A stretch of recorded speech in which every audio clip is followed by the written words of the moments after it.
नमस्कार साथियों, वेदांत क्लासेज की इस क्लास में आप सभी का हार्दिक स्वागत व अभिनंदन। साथियों, आज हम इस क्लास में चर्चा करेंगे 9 नवंबर 2025 से रिलेटेड जितने भी करंट फैक्ट बनते हैं उससे रिलेटेड जो पर्सन बन सकते हैं उनके ऊपर हम चर्चा करेंगे। तो आज का जो पहला क्वेश्चन है इसको देख लीजिए। तो पृथ्वी का घूर्णन दिवस प्रतिवर्ष कब मनाया जाता है? यानी कि पृथ्वी घूर्णन दिवस कब मनाया जाता है, सीधा सीधा आपको ये पता होना चाहिए। चार विकल्प आपके सामने लिखे हुए हैं: 5 जनवरी, 7 जनवरी, 8 जनवरी और 9 जनवरी। तो अपना इसका राइट आंसर क्या चला जाएगा? 8 जनवरी राइट आंसर जाएगा। पृथ्वी घूर्णन जो दिवस है वो मनाया जाता है प्रतिवर्ष 8 जनवरी को। अब 8 जनवरी को ही क्यों मनाया जाता है, इसके पीछे क्या कारण है, तो देख लीजिए आप कि 1851 में फ्रांसीसी भौतिक भौतिकी विज्ञानी थे जिनका नाम था लियोन फोकाल्ट के प्रदर्शन की पृथ्वी अपनी धुरी पर घूमती है, मतलब इन्होंने बताया था कि पृथ्वी अपनी धुरी पर घूमती है की याद में प्रत्येक वर्ष 8 जनवरी को पृथ्वी के घूर्णन दिवस के रूप में मनाया जाता है।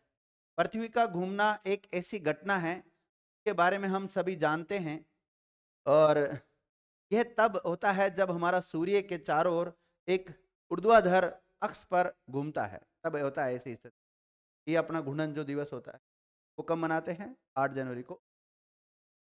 अगला क्वेश्चन है, इसको देखिएगा कि हाल ही में किस राज्य सरकार ने छात्रों में पढ़ने की संस्कृति को बढ़ावा देने के लिए नई पहल शुरू की? तो पढ़ने की जो कल्चर है उसको बढ़ावा देने के लिए पहल शुरू कर दी है। कौन से स्टेट की गवर्नमेंट ने अभी हाल ही में शुरू किया है? हालांकि जो राजनेता है वो कभी ये नहीं चाहते ज़्यादा लोग शिक्षित हो, लेकिन फिर भी किसी राज्य ने ऐसी पहल की है। फिर भी हम देख लेते हैं किसने करी है ऐसे। कर्नाटक, केरला, महाराष्ट्र और मध्य प्रदेश।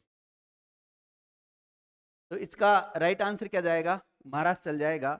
दूसरा नंबर का जो क्वेश्चन है इसमें जिन विद्यार्थियों ने ही आंसर दिया है उन विद्यार्थियों का सही है, ध्यान रखना।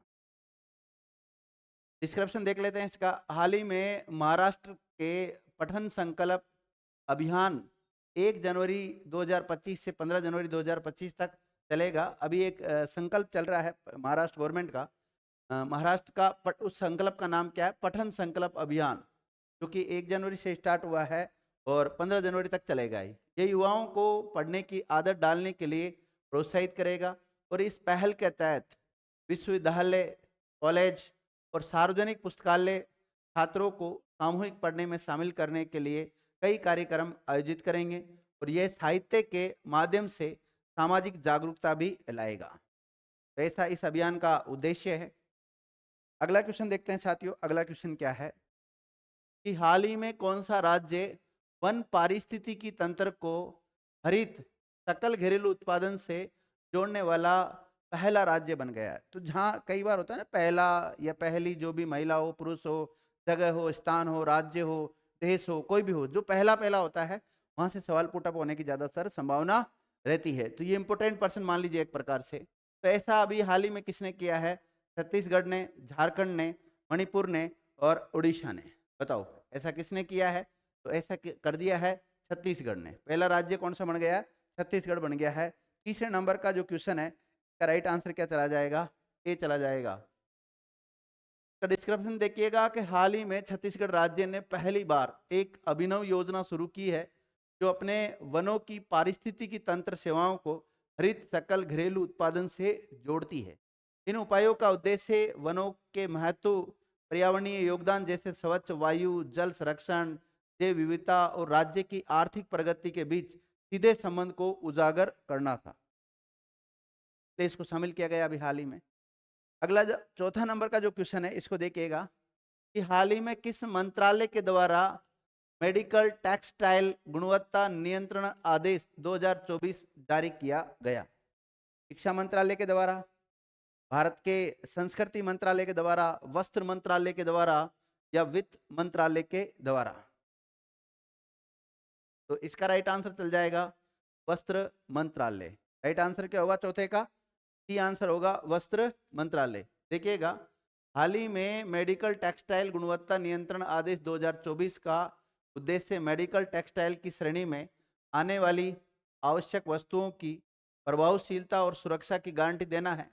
आदेश इन उत्पादों के लिए सख्त गुणवत्ता मानदंड स्थापित करता है, जिसमें लेबलिंग, विनिर्देश और परीक्षण प्रक्रियाएं शामिल है।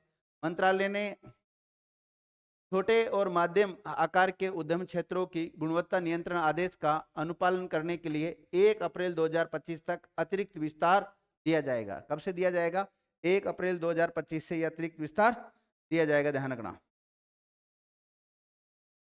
देखिएगा, हाल ही में एनपीसीआई ने यूपीआई एप्स के लिए मार्केट कैप की समय सीमा कब तक बढ़ा दी गई है? यानी कि एनपीसीआई ने यूपीआई ऐप के लिए जो मार्केट कैप है उसकी अवधि बढ़ा दी गई है। वो कब तक बढ़ा दी गई है? 2026 तक, 2027 तक, 2030 तक, 2032 तक। तो दिसंबर 2026 तक बढ़ा दी गई है। ये होगा राइट आंसर ए। पांचवे का राइट आंसर क्या होगा? ए होगा विद्यार्थियों। इसका डिस्क्रिप्शन देख लेते हैं।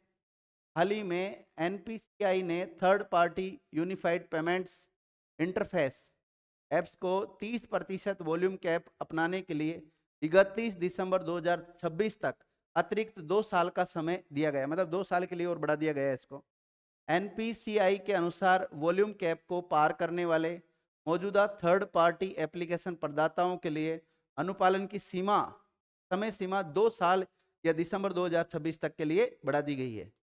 ये भी पूछा जा सकता है कितने वर्ष के लिए बढ़ाई गई है, तो 2 वर्ष के लिए बढ़ाई गई है और दिसंबर 2026 तक के लिए बढ़ाई। डेट भी पूछी जा सकती है। हाल ही में हर घर लाखपति योजना किसके द्वारा शुरू की गई है? तो ये आरबीआई के द्वारा, यानी कि रिजर्व बैंक ऑफ इंडिया के द्वारा, स्टेट बैंक ऑफ इंडिया के द्वारा, पंजाब नेशनल बैंक के द्वारा और बैंक ऑफ बड़ौदा के द्वारा। बताइए, हर घर लाखपति योजना हाल ही में किसके द्वारा शुरू की गई है? ये शुरू की गई है स्टेट बैंक ऑफ इंडिया के द्वारा शुरू की गई है। भी राइट आंसर होगा इसका। हाल ही में भारतीय स्टेट बैंक ने वित्तीय समावेशन को बढ़ावा देने, भारतीय स्टेट बैंक को शॉर्ट में हम एसबीआई कहते हैं, ध्यान रखना, विभिन्न ग्राहक आवश्यकताओं को पूरा करने के उद्देश्य से 2 नवीन जमा योजनाओं शुरू की गई है। हर घर लाखपति और एक पूर्व में ग्राहक अविद्या जमा योजना चल रही है, जिसमें वेबसाइट पर 1 लाख या उसकी राशि तक की बचत करने में मदद करने के लिए इसका डिजाइन किया गया है, ध्यान रखना। अगला क्वेश्चन है कि हाल ही में किस राज्य में हाथियों की संख्या बढ़कर 5,828 हो गई है? मतलब आपको उस स्टेट का नाम बताना है जिसमें हाथियों की संख्या में बढ़ोतरी देखी गई है और उनकी संख्या बढ़कर 5,828 हो चुकी है। ये आंकड़े भी आपके सामने आ चुके हैं। तो उस स्टेट का नाम क्या विद्यार्थियों? असम, केरल, उत्तर प्रदेश या फिर कर्नाटक? बताइए क्या राइट आंसर जाएगा? तो इसका राइट आंसर चल जाएगा असम। क्या चला जाएगा? असम चल जाएगा। ए राइट आंसर होगा। यानी कि हाल ही में असम में हाथियों की जनसंख्या में वृद्धि हुई है और ये संख्या 5,828 हो गई है। इसकी घोषणा असम के मुख्यमंत्री हेमंत बिस्वा शर्मा के द्वारा की गई है। तो असम के जो चीफ मिनिस्टर है उनके द्वारा ये अभी हाल ही में घोषणा की गई है। इसमें इन्होंने बताया है कि असम वन विभाग ने हाल ही में राज्य में 2024 के लिए हाथियों की आबादी का अनुमान लगाया है। जो असम का वन विभाग है उसने ये अनुमान लगाया 2024 तक इसमें हाथियों की संख्या इतनी हो गई है। और वहाँ के जो मुख्यमंत्री हेमंत बिस्वा शर्मा ने कहा कि असम में 2024 के लिए अधिक हाथियों की आबादी का अनुमान लगाया है। मतलब हाथियों की जो संख्या है उसमें बढ़ोतरी हो गई है, ऐसा भी हाल ही में उन्होंने घोषणा की है असम के चीफ मिनिस्टर के द्वारा, हेमंत बिस्वा शर्मा के द्वारा। हाल ही में जम्मू कश्मीर एवं न्यूज थ्रू द एजेस पुस्तक का विमोचन किसके द्वारा किया गया है? मतलब एक पुस्तक है जिसका विमोचन किसने किया है? नरेंद्र मोदी ने, डॉक्टर एस जयशंकर ने, हमारे विदेश मंत्री एस जयशंकर, अमित शाह ने, पीयूष गोयल ने, बताओ किसने? तो हाल ही में इस पुस्तक का जो विमोचन किया है वो किया है भारत के गृह मंत्री अमित शाह के द्वारा। ये आंसर होगा। हाल ही में गृह मंत्री श्री अमित शाह ने नई दिल्ली में Jammu Kashmir and challenge through the एजेंस a visual narrative of continuities and linkage पुस्तक का विमोचन किया। इसका पूरा नाम यह है, इतना बड़ा, आप छोटा ही नाम याद रख लेना। इस कार्यक्रम में केंद्रीय शिक्षा मंत्री भी मौजूद थे, और भारत में वर्तमान में जो केंद्रीय शिक्षा मंत्री है उनका नाम क्या है? धर्मेंद्र प्रधान जी। और भारतीय ऐतिहासिक अनुसंधान परिषद के इसमें अध्यक्ष भी मौजूद थे, उनका नाम है प्रोफेसर रघुवेंद्र तंवर। तो ऐतिहासिक अनुसंधान परिषद, भारतीय ऐतिहासिक अनुसंधान परिषद के अध्यक्ष कौन है? प्रोफेसर रघुवेंद्र तंवर है। और शिक्षा मंत्री कौन है? धर्मेंद्र प्रधान है। और भारत के गृह मंत्री कौन है? अमित शाह जानगणा सहित कई वैज्ञानिक इसमें शामिल थे। अगला जो क्वेश्चन है इसको देखिएगा, हाल ही में किस बैंक ने अनिवासी भारतीयों के लिए खाता धारक की प्रतिक्रिया को और आसान बना दिया गया है? जो यानी कि ऐसे भारतीय जो अनिवासी भारतीय हैं, उनको खाता धारक प्रतिक्रिया जो होती है वो और सरल बना दिया। कौन से बैंक के द्वारा भी सरल बना दिया गया है? आईसीआईसीआई बैंक के द्वारा, स्टेट बैंक ऑफ इंडिया के द्वारा, एक्सिस बैंक के द्वारा, एचडीएफसी बैंक के द्वारा। तो इसका भी राइट आंसर क्या चला जाएगा? भी राइट आंसर होगा एसबीआई बैंक के द्वारा। देखिएगा, हाल ही में भारतीय स्टेट बैंक ने अनिवासी भारतीयों के लिए टैबलेट 2 एंड डिजिटल ऑनबोर्डिंग प्रक्रिया शुरू की है। और इस पहल का उद्देश्य गैर निवासी बाहरी और गैर निवासी साधारण आवेदकों के लिए भौतिकी अध्ययन प्रमाण पत्र को समाप्त करना और डिजिटल नामांकन आवेदन के माध्यम से खाता नामांकन की प्रक्रिया को तेजी से कर दिया है।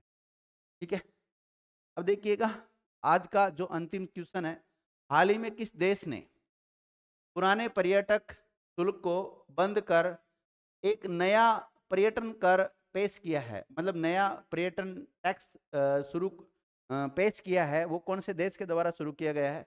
रूस के द्वारा, चीन के द्वारा, बांग्लादेश के द्वारा और यूएसए के द्वारा, अमेरिका के द्वारा? बताइए। तो ये अभी हाल ही में रशिया के द्वारा ऐसा किया गया है। ये राइट आंसर होगा, ध्यान रखना 10वें में। प्रश्न देख लीजिए, हाल ही में प्रभावशाली रूस ने अपने पुराने पर्यटक जो शुल्क था उसको बंद कर दिया है और उसकी जगह पर एक नया पर्यटन कर पेश किया है। ये सबसे पहले रूसी टैक्स कोड में संशोधन के माध्यम से लागू किया गया है। इसका उद्देश्य क्षेत्रीय पर्यटन अवसंरचना को मजबूत करना और इस योजना के तहत शुरुआती चरण में यात्रियों से उनके आवास की लागत का 1% शुल्क लिया जाएगा, जो कि 2027 तक इसे 3% तक बढ़ाया जाएगा। अभी स्टार्टिंग में तो 1% लिया जाएगा, लेकिन 2027 तक इसको 3% की इसमें बढ़ोतरी कर दी जाएगी। ध्यान, ये थे आज के टॉप 10 जो करंट से रिलेटेड फैक्ट थे, उनके ऊपर हमने चर्चा की। साथियों, मैं सदैव आपको बताता रहता हूँ, वेदांत क्लासेज ऑनलाइन भी है। ऑनलाइन भी आप चाहें तो वेदांत क्लासेज का एप्लीकेशन है, गूगल प्ले स्टोर पे आप जाएंगे तो वेदांत क्लासेज अजमेर नाम से आप सर्च कीजिए, आपको मिल जाएगा। वहाँ जाके इसको डाउनलोड कीजिए। डाउनलोड जैसे आप कर लोगे तो फिर इसको ओपन करते हैं तो स्टोर में जाओगे तो बहुत सारे कोर्स है जो इसमें मिल जाएंगे। और इसमें अगर आप फ्री मटेरियल में जाते हैं, फ्री मटेरियल में जाओगे तो भी आपको कंटेंट वहाँ पर फ्री मिल जाएगा। साथ ही में हम डेली जो करंट पढ़ाते हैं उसकी भी आपको क्विज वहाँ पर आपको उपलब्ध हो जाएगी बिल्कुल निःशुल्क। और जो राजस्थान और अजमेर में रहकर ऐसे विद्यार्थी जो सब इंस्पेक्टर की तैयारी करना चाहते हैं, सब इंस्पेक्टर के लिए भी हमने स्पेशल एक बैच स्टार्ट कर रखा है जिसका नाम है सुपर 60। जो भी इच्छुक विद्यार्थी हैं चाहें तो आप इसमें ज्वाइन हो सकते हैं, आप एडमिशन करा सकते हैं और अपनी सफलता में जितना भी हमारा कोई छोटा मोटा सहयोग होता है उसको आप प्राप्त कर सकते हैं। थैंक यू मित्रों।